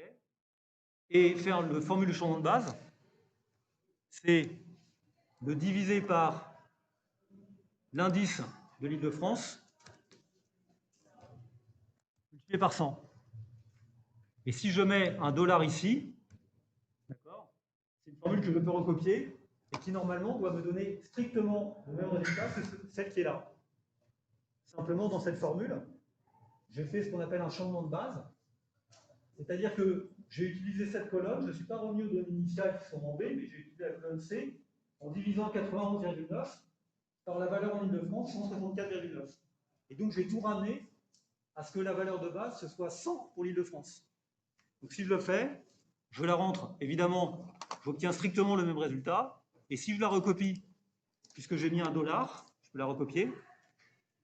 CTRL-C, CTRL-V. Je ne sais pas pourquoi oui, il me l'a souligné parce que j'ai dû faire une bêtise. C'est marqué souligné, donc j'enlève le soulignement. D'accord? Et bien sûr que cette colonne-là, elle est strictement identique au chiffre à la virgule près, parce qu'il y a plus de précision. Je peux le réduire. Elle est strictement identique à celle-là. Pourquoi? Parce que dans celle-là, ce que j'ai fait, c'est que j'ai appliqué mon changement de base. J'ai dit, là où ça valait 164,9, ça vaut 100. Donc il suffit de diviser tous les chiffres qui sont dans cette colonne par 100, 64,9, pour obtenir exactement le même résultat. D'accord? 48,39, 48,4, etc. C'est exactement le même résultat. Peut-être qu'on le verra mieux en enlevant quelques... Bon, tout ça, en fait, ça se travaille. Donc, comme ça, peut-être que quand vous me regardez, je déjeunais ce midi avec un collègue et il me dit finalement, le meilleur des profs au collège et au lycée, c'est le prof de sport. Mais c'est vrai. Mais il a raison. Non pas que les profs de sport soient tous admirables forcément. Mais le prof de sport, il ne fait pas. Il fait faire un élève, ou il demande aux élèves de faire, et il leur demande de se regarder et d'améliorer les choses. C'est pas lui qui fait le mouvement. Peut-être, il va vous montrer un petit truc technique. Mais c'est lui, il fait rien en fait, le prof de sport, c'est le prof le plus cool. Il se met au milieu, il regarde les élèves, et puis des fois, il leur dit non, mais là, vous, faut améliorer là, votre tenue, pas votre tenue vestimentaire, votre manière de tenir la balle, ou de sauter en l'air, etc. Et c'est exactement pareil pour ici. Si vous pensez que vous allez vous améliorer en Stint Info à venir à mes cours et en m'écoutant ou à regarder chez vous la vidéo, un peu, et pas plus que si vous regardez des gens en train de courir ou de nager sur YouTube. D'accord? C'est pas parce que vous regardez des vidéos de natation tout le temps que vous savez nager, ou que vous savez danser. D'accord? La seule manière que vous avez de vous améliorer, c'est de faire vous-même. Et moi, c'est le conseil que je vous donne, franchement, mais pas que dans ma matière. C'est faites comme le prof de sport vous dit, c'est-à-dire regardez-vous, faites-le vous-même et essayez de vous améliorer vous-même. Mais n'attendez pas qu'en regardant l'autre, vous puissiez le faire de la même manière. Un peu, ça va vous aider, mais ça ne suffit pas. C'est la répétition du geste qui compte. Si vous jouez bien au tennis, c'est parce que, voilà, peut-être vous avez l'instinct de jouer au tennis, mais ce n'est pas uniquement ça, c'est que vous avez appris un peu de technique et puis un peu de... Vous avez de l'entraînement. Là, c'est pareil. Donc là, il faut que vous regardiez, première fois, mais après, il faut que vous preniez ces fichiers Excel et que vous faites comme moi, vous bidouillez, quoi. D'accord? Et si vous bidouillez, au bout d'un moment, bah, vous allez tout maîtriser parce que ce n'est pas très compliqué. Mais il peut y avoir quelques difficultés quelquefois. C'est aussi pour ça que je suis là, sinon on va faire prof de sport. Bon, donc ça c'est... OK. Donc ce qu'il faut, c'est pas regarder, hein, c'est faire. Si vous ne faites pas, vous n'allez pas y arriver. Donc là, c'est ce que j'ai fait chez un fondement de base. Donc là, de la même manière, si maintenant je veux que ce soit la France de province qui soit la base, soit je divise toute cette colonne-là par 51,5, d'accord? Et je vais trouver exactement le résultat. Soit je prends celle-là et je la divise par 85, et je vais trouver exactement le même résultat. C'est ce qu'on appelle faire un changement de base. Faire un changement de base. Donc, le changement de base, il vaut...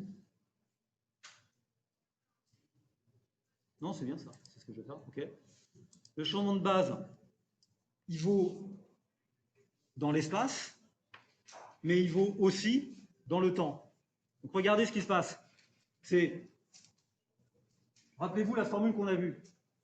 On a vu dans l'espace, dans le temps, pardon, comment on pouvait cumuler des indices. En fait, cumuler des indices, c'est juste cumuler des coefficients multiplicateurs, mais en n'oubliant pas que les indices, c'est des coefficients multiplicateurs multipliés par 100. Donc, si vous prenez l'indice de 1 par rapport à 0, de la date 1 par rapport à 0, vous prenez l'indice de 2 par rapport à 1, vous allez construire l'indice de 2 par rapport à 0. Mais attention, comme vous multipliez deux chiffres qui sont relatifs à 100, ce que vous construisez, ce n'est pas I de 0, c'est I de 0 multiplié par 100. Donc, ça, c'est ce qu'on fait quand on cumule des indices. Quand on cumule les indices. Mais regardez aussi cette formule. Vous voyez que, bon, cette formule, je n'ai pas envie de vous la refaire, c'est exactement la même que celle qui vous dit que M1, 0 multiplié par M2 par rapport à 1, c'est égal à M2, 0. OK? Mais évidemment, ceci a comme conséquence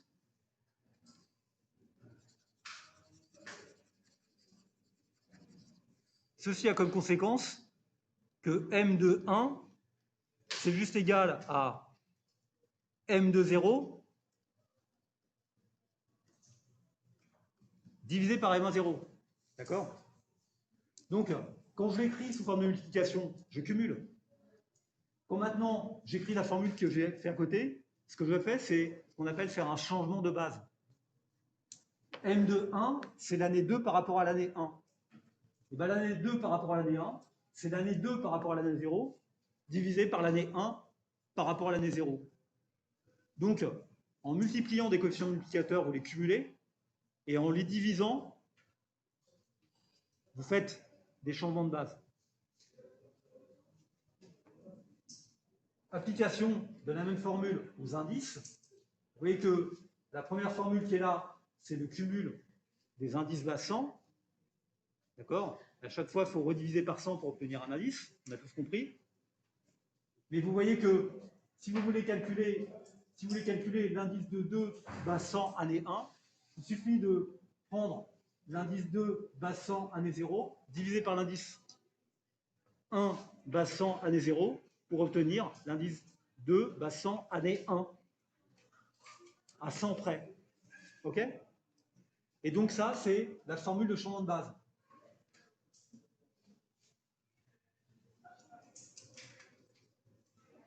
Typiquement, imaginez que vous a donné ici, bon, à part ce truc-là, 2910, je ne sais pas d'où ça sort. Imaginez qu'on vous a donné, on a calculé tout à l'heure, les indices du PIB bas 100 en 2008. D'accord? Donc si ça valait 100 en 2008, ça vaut 97 en 2009, 102,2, etc. Donc on a bien cumulé des indices.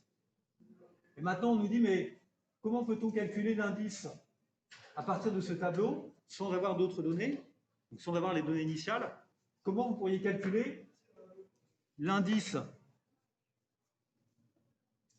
2010 bas 100 2009? Il n'y a rien de plus simple. Vous prenez la valeur de l'indice 2010 bas 100 2008, 102,2. Là où ça valait 100 en 2008, ça vaut 102,2 en 2010. Et vous le divisez par quoi?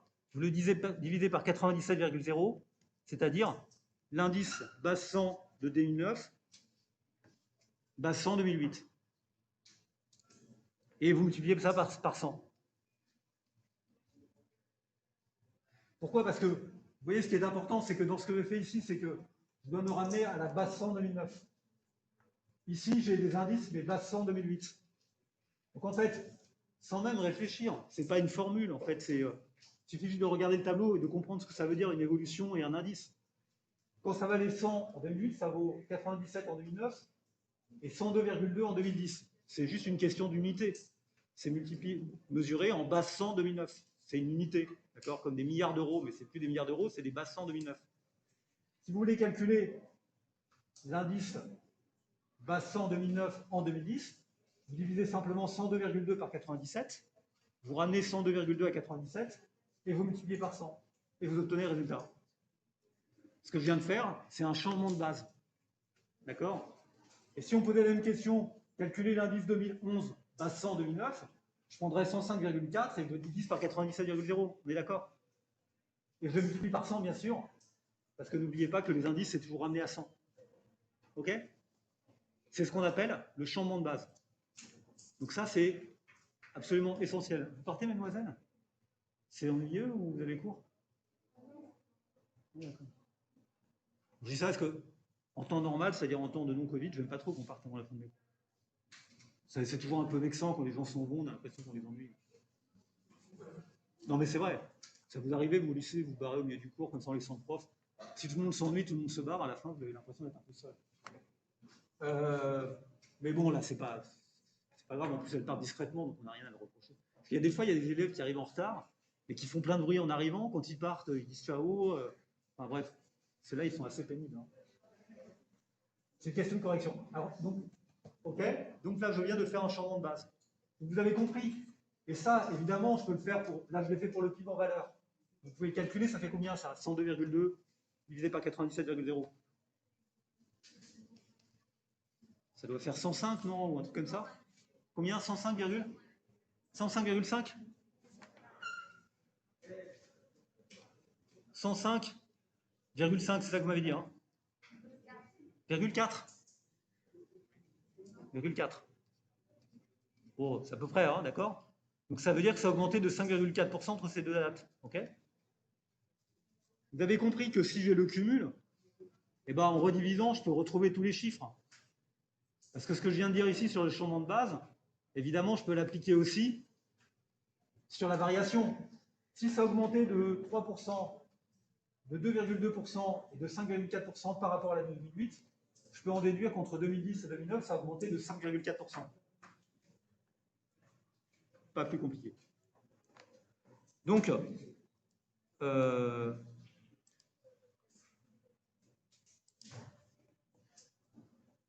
ce que je viens de faire ici, c'est un point très important, qui est cette question de changement de base.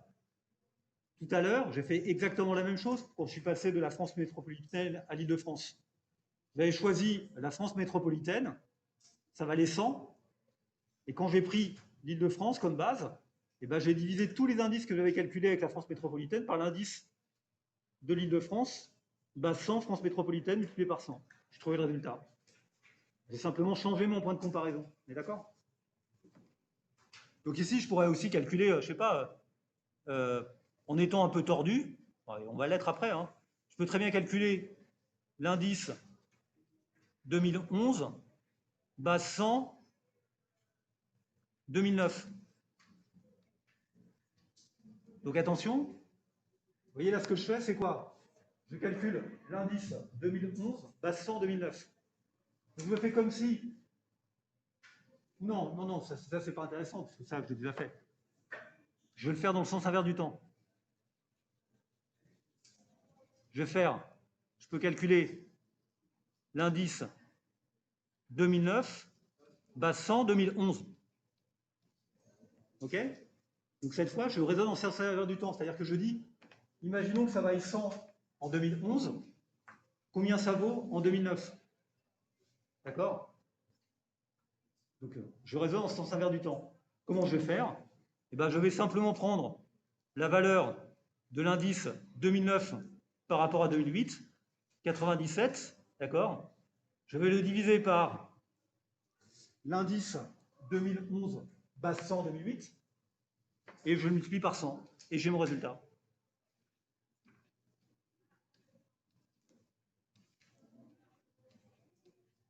Ça vaut combien, ça? 97 divisé par 105,4. 92.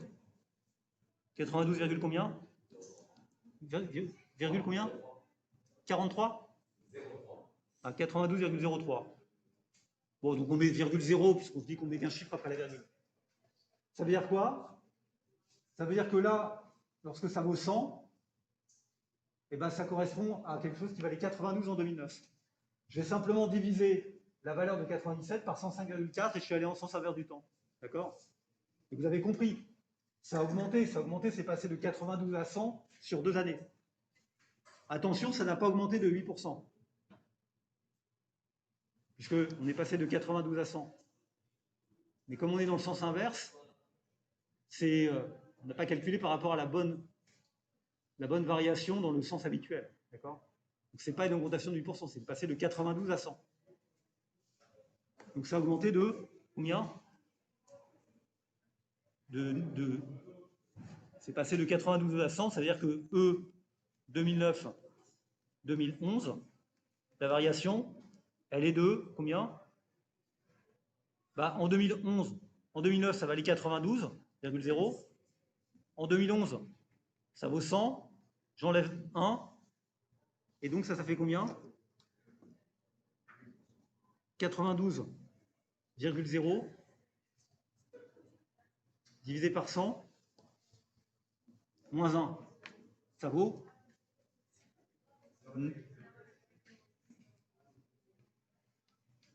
9,2%. D'accord? Ça vaut 9,2%. C'est passé de 92 à 100. Vous voyez, c'est un peu subtil parce que là, ce que j'ai vu, c'est que d'un coup, j'ai inversé le sens du temps. J'ai mis base 100 2011. Quand ça vaut 100 en 2011, ça vaut 92 en 2009. D'accord? Et donc, c'est passé de 92 à 100, d'une certaine manière. Et ça correspond à une augmentation entre 2009 et de 2011, qui est la valeur en 2011 divisée par la valeur en 2009 moins 1. Donc, ça vaut 9,2% d'augmentation. D'accord? C'est logique, je suis dans le sens inverse du temps, donc après je repars. Évidemment, ma base, c'est plus la valeur initiale, c'est la valeur terminale, donc ça me fait 9,2%. Ce n'est pas une hausse de 8%, ça n'aura pas de sens. Je viens de faire un changement de base.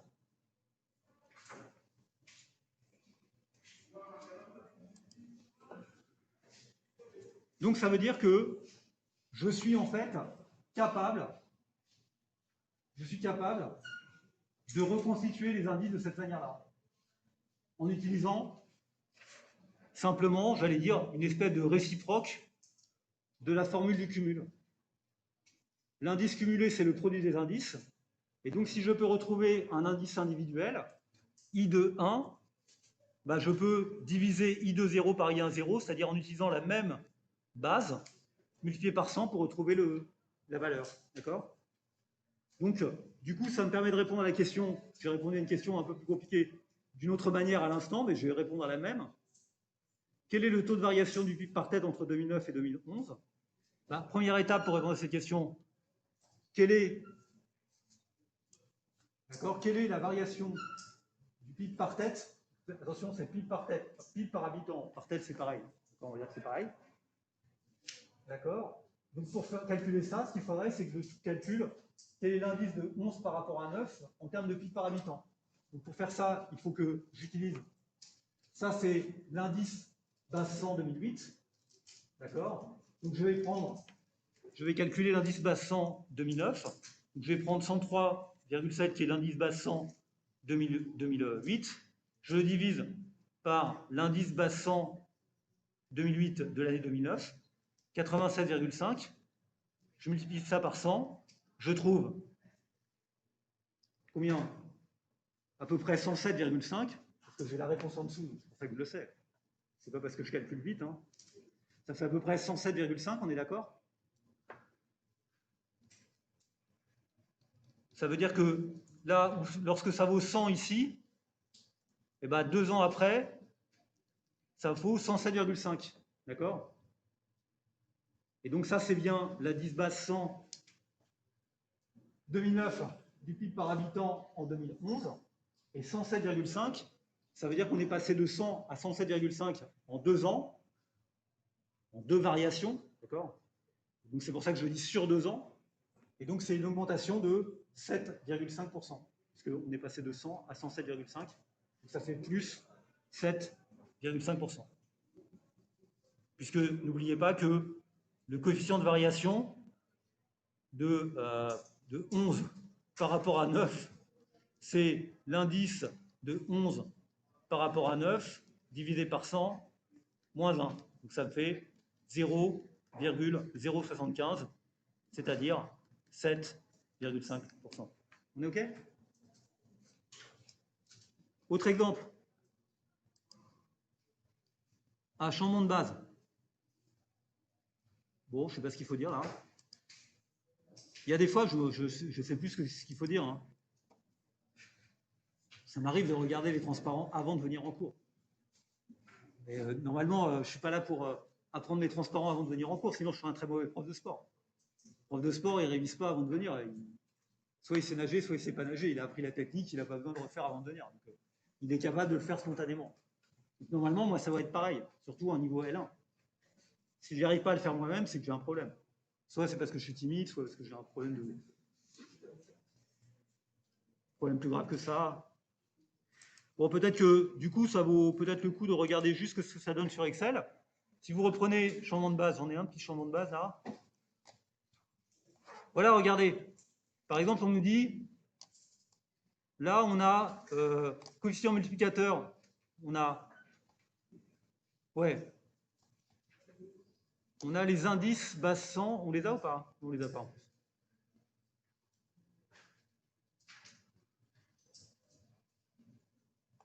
Bon, on peut le faire quand même, pas grave.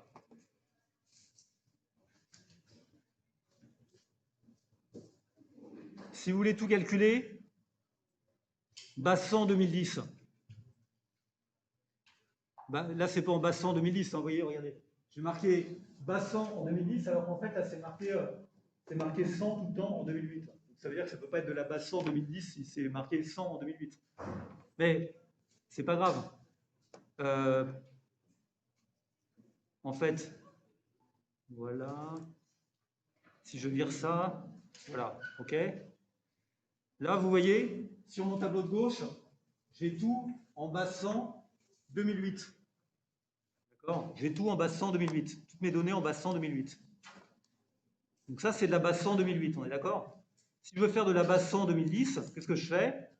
Je mets une formule, je prends la valeur de l'indice base 100 2008, donc H65, je le divise par la valeur de l'indice base 100 2010, c'est-à-dire ici 102. D'accord?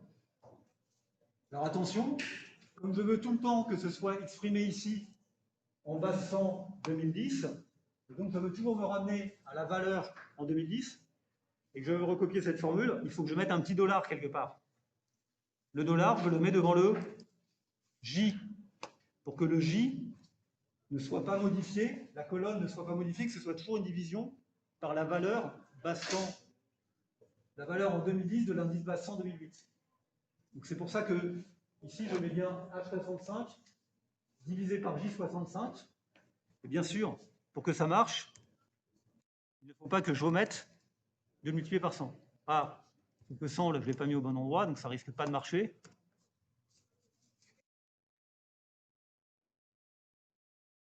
Je multiplie ici par 100. OK. Voilà, je trouve ça. Et cette formule,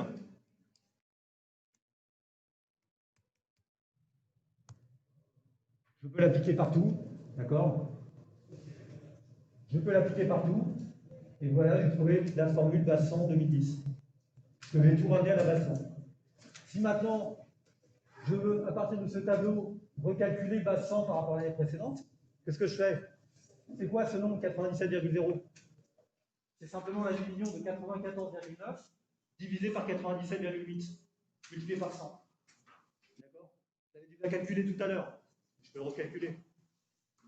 Donc si je veux faire par rapport à l'année précédente, ben, je peux prendre ce même tableau comme si c'était les données initiales, les bonnes données. Et quand je vais calculer base 100 à l'année précédente, je vais simplement calculer, comparer la colonne à la valeur à la colonne précédente. OK? Donc c'est effectivement ce que je dois faire si c'est juste. C65 divisé par B65 multiplié par 100. D'accord? C'est exactement ce que je fais. Et vous voyez, je ne mets pas de dollars. Parce que ce que je vais faire, c'est faire ce calcul au fur et à mesure. Évidemment, là, il n'a aucune pertinence. Je ne vais pas les donner pour 2017. Je peux le faire directement comme ça. Donc c'est bien ce que j'ai fait. Bon, on m'avait dit que les étudiants avaient tous bien compris que les cours se finissaient à 4h moins 10 et pas à 4h. Donc vous ne démontrez pas cette demeure. Donc on se retrouve dans 15 jours si tout va bien. D'ici là, j'aurai mis ces transparents sur le pays. Il y aura le film et il y aura ma chaîne YouTube si vous avez envie d'aller la voir. À dans 15 jours.